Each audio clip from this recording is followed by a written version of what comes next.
This video is on why you are where you are in your business. So let's go ahead and get into it. A lot of times, what you see is when somebody is stuck, when somebody is struggling in business, from what I've seen working in business and helping start a company myself, a lot of times what you see is when people are stuck where they are, it is because they think that they are better than everyone else at what it is that they do. They think that they are better than everybody else at making ads. They think they're better than everybody else at designing landing pages as if their ideas are always going to be the best. They think they're better than everybody else at marketing, and their ideas for marketing are the only ones that will work. They think they're better at product development. They think they're better at packing and shipping orders, even. They think that the way that they pack and they ship the orders is the best way, and they're the only person that can pack and ship the orders and have them coming out looking good. They're the only one who can test their product and make sure that there's no defects. You run into this all the time where people think that they are the best at everything inside their business just because they know about their business. And because of this keeps them stuck where they are at. This keeps them where they are at because they refuse to bring on any kind of help, or they delay it for years and they put this off. And because they refuse to hire anybody else because they think they're the only one that can do that job, they get stuck where they're at. The list goes on. There's all kinds of stuff inside the business where people think that they are the best at doing the thing. And so they refuse to hire anybody else to help them, as if nobody else can do a better job at them. They think that with their limited experience, without even professional training in many cases, they think there's nobody better than them at doing that job. So if you have a product, you have a business that is growing, or you're seeing sales coming in, but you're not growing, it's likely because you're trying to do things yourself and you're trying to avoid asking anybody for help. You're trying to avoid having any kind of help inside your business. It's not a one-man job. A business is a team. You have to function as a team, and to function as a team, you have to have help from other people. The football team that wins the Super Bowl, they don't win the Super Bowl just because of one player. They win the Super Bowl as a collective effort as a team. It's not a one-player job. They don't win the Super Bowl because of what one player alone did without the help of anybody else. There may be better players on that team who are really good at football, but they don't win the Super Bowl because of one player. They win the Super Bowl because of what everybody did as a team. And you have to understand that no matter how good you think you are at something, you shouldn't have some ego about you as if you think you're better than everybody else at everything. If you're looking at your bank account and you don't have hundreds of millions, if not billions of dollars in your bank account, people get this ego about them when they get $10,000 in their bank or something. They have a business that's made a little bit of money, and they get this massive ego about them as if they think nobody else can help them. They think they're smarter than everybody else. They look at these issues inside their business and they think that they are smarter than people who are trained professionals at solving these issues. And they continue to do things their own way, which puts them back years, tens of thousands, and even hundreds of thousands of dollars in some cases. So you got to be careful when doing that. No business, no successful business got to where they're at without help from other people inside the business. No massive company got to where they were at because of one guy's work alone and nobody else's. They got there because of a team effort. And sure, the person who starts the company may have had this great idea, but it takes very smart people around them, very talented and very skilled professionals around them to help them grow that idea into something bigger. It's not a one-person job. You don't trick people into helping you either. This is another thing you see a lot of times. People are like, well, how do I make money? How do I make money? What thing do I need to start that somebody will buy? You're asking the wrong question. You need to ask, how do you solve somebody's problems? How do you solve a bigger problem? Do you have a skill set that would allow you to solve a problem? For example, if I am a former minor league baseball player, maybe I played a little bit of pro level baseball, what could I offer to help people in that niche, in that field. If I know everything about that, if I'm passionate about that, what can I offer in that field to help people become better at playing baseball? What about if somebody likes to fish? Maybe they like to go out and fish. And they're like, well, what product can I sell? Why don't you sell something that you actually care about instead of looking for some gimmick that you can sell to scam people into buying a product they won't ever buy again? Stop looking for some Chinese crap online and start thinking about how to start a real brand if that's what you want to do. You don't trick your customers into buying either. So this is great for the short term, but you know what happens when you trick your customers into buying something? Sure, you might make a little bit of money in the short term, but what happens in the long term is people start to talk. If they buy a product from you and it doesn't function as advertised, it doesn't solve their problems the way that you promised, sure, you might make a little bit of money. But if you underdeliver on that promise that you make, you lose the customer potentially, and they may go talk badly about you to everybody else. So stop trying to trick people into buying something that they don't need and start trying to actually build something ethical that will be sustainable long term. And you do that by putting your customers first and actually caring about your customers. Stop pretending like you care about your customers and start actually putting them first and actually listening to what they have to say and taking action based on what they tell you. Don't just pretend that you care about your customers and think they won't notice. Don't focus on gimmicks while avoiding problems. So a lot of people, they focus on gimmicks. I think I said you don't focus on gimmicks. A lot of people will focus on these gimmicks, these little hacks, these little features that they try to throw in that don't really serve any purpose, just to kind of trick people. Oh, I've got this patented thing that I added into the product that makes no difference in the quality. And then they avoid the real problem with the product. If you have a product that leaks and you're sitting here focused on adding this piece over here, you're adding some patented valve system that does nothing for the product or whatever it may be, you need to fix the leaking issue that your customers keep telling you about and stop worrying about some gimmick or some patented valve system that makes no difference on the quality of the product and start fixing the actual problem. You're focused on gimmicks and you're not focused on solving people's problems, and that's why you're stuck where you're at. That's why your business is suffering. That's why people don't come back to buy again, because you're focused on the wrong things. So adding pointless features, avoiding obvious design flaws with your product, quality issues, whatever it is, this type of stuff can destroy your business. Sure, you can make money marketing a product in the short term, but if people don't like it, or if a lot of people have issues with the product or they don't find it that great, you better fix that or else you'll go out of business. That's where you need to be focused, not on these gimmicks, not on these hacks to try to trick somebody into buying the product. You can worry about that stuff later after you fix the actual issues with your product.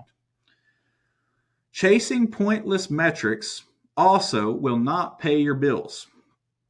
Looking at how many views you get on a piece of, brain rot content, if you post funny videos going and doing pranks online or whatever it is, if you're posting content that's completely unrelated to your product, do not expect that content to drive sales. You have to know how to market your product to be able to drive sales. If you just post content that's unrelated to your product, that's not going to drive sales in most cases, unless you really know what you're doing and you've optimized your pages in a way. My point is that the vast majority of time, it's not going to drive sales if you're posting unrelated content. So don't expect sales if you're going to post unrelated content. Yes, you can monetize traffic. You can monetize views. There's other things you can do. But if you want to sell a product, stop focusing on just views and start focusing on marketing. There's a difference between marketing and views. So if you get a lot of views on a content that's also has some great marketing in it, where you do a good job on the marketing, yes, you can make some money. You can generate revenue from that content if you know what you're doing.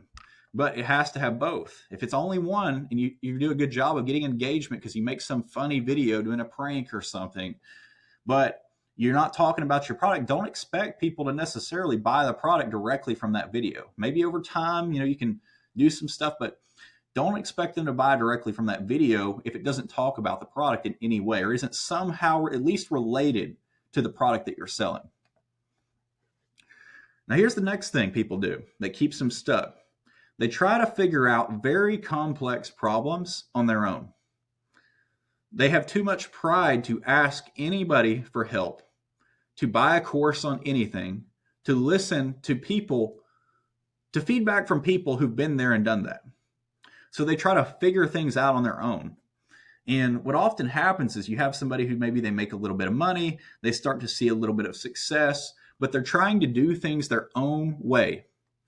They don't want to listen to anybody else's way to do things because they think that they are the smartest person on the planet, and that because they had a little bit of success on a small scale, they get this big ego about them as if they're smarter than everybody else, and everybody else doesn't know anything compared to them because of how great they are. And so they get this big ego about them, and they don't want to listen to any feedback from anybody. They think they know everything, and they think that everything is a scam, that they don't want to pay anybody to learn any kind of skill. They want everybody to give to them, but they don't want to give back to anybody else. They don't want to invest in anything that can benefit them in the long run, learning any kind of skills, anything like that. So they avoid paying anybody to help them solve any kind of problem, whether it's their, whatever it is. It could be their finances are a complete mess. Maybe they're making money. They made a couple $1,000,000 or something, a few $1,000,000 in sales or whatever, but their books are just a mess. Their finances are a complete mess. It's all out of whack, and they don't want to pay anybody to help them with those finances. So they try to figure it out their own way. And by doing that, they put themselves in an even worse spot because they don't understand how to solve those kinds of problems. They're not trained in how to solve the stuff. And so it ends up costing them more in the long run. So if you're faced with a complex problem that you are having a hard time figuring out in the business, a lot of times it may make sense to hire somebody to teach you about whatever it is. Or in some cases, maybe buying a course on something. There are a lot of scams out there, and there's a lot of courses that are, a waste of money, I would say. That's just basic generic info, but there's also a lot of great ones out there. So you can learn a lot through paying somebody to teach you something, believe it or not. Like even stuff that you can't find on the internet for free. There's a lot of great info on here for free, by the way. So I'm not saying you should go buy every course. All I'm saying is you can learn a lot from listening to other people and through paying people to teach you whatever it is. And sometimes that is buying a course in some cases. Now, the next thing you'll see from people who are stuck is they want to make their problems everyone else's problem. Now, what this means is they'll be negotiating with somebody, for example, and they'll think that because they don't have money, they want to bring that up and use that as a way to get a favor from somebody and say, I don't have a lot of money, so I want you to give me a discount on this. I want you to give me free work because I don't have a lot of money. You don't have a lot of money because you have the wrong mindset. Because you have that mindset of expecting everyone else to hand you free stuff because of your own choices, that's what's gotten you to where you're at, in my opinion.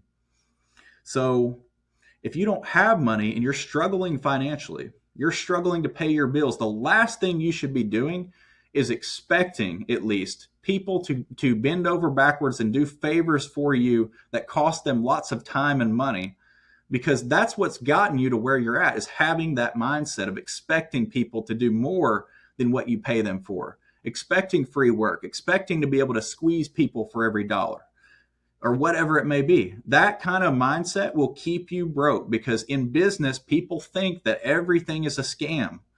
They think that you only get successful by screwing people over, and so they should screw them over back, and figure out a way to squeeze them for every dollar they can. But that's not the truth. Yes, there's a-holes out there. There's bad people in business. There's people who are unethical. Absolutely. Money can attract that kind of person. There's people out there who are really materialistic, really greedy, and who just want a bunch of money, and they'll scam people to get it. But that's not how you're supposed to do things. That's not how you're supposed to be. And long term, that's not a way to look at things. Eventually that kind of stuff will catch up to you, in my opinion, if you are unethical and if you seek to just take from people, you seek to screw people over to just try to get free work out of that contractor.